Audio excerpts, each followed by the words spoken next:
Hello everyone, and welcome. Today we are diving into a fundamental concept in thermodynamics known as Joule's first law. It might sound a bit intimidating, but the core idea is actually quite straightforward and helps us understand how gases behave. So, what is it? Simply put, Joule's law states that the internal energy of a given quantity of an ideal gas depends only on its temperature. It does not depend on its pressure or its volume. Let's break that down. First, what is internal energy? Imagine a box filled with gas. That gas is made of countless tiny molecules all bouncing around. The internal energy is the sum of all the energy inside that system. It's the kinetic energy of the molecules moving and the potential energy from any forces between them.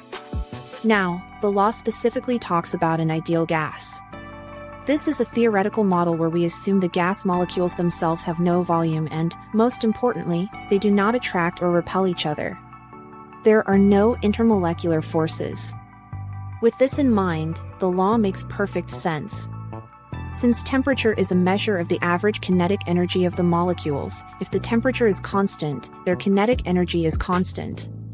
And in an ideal gas, since there are no forces between molecules, changing the distance between them by expanding or compressing the gas doesn't change their potential energy. If both the kinetic energy and the potential energy don't change, then the total internal energy must remain constant. James Prescott Joule demonstrated this with his famous free expansion experiment.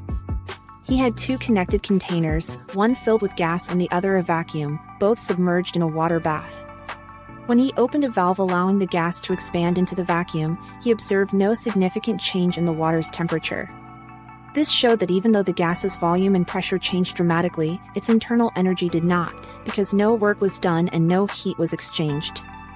This principle is a cornerstone for many calculations in thermodynamics, providing a simple yet powerful rule for the behavior of gases. I hope this explanation helped clear things up. Thank you so much for watching. If you found this video helpful and want to see more content that breaks down complex science topics, please consider liking this video and subscribing to support the channel. It makes a huge difference and allows us to keep creating educational content for you. We'll see you in the next one.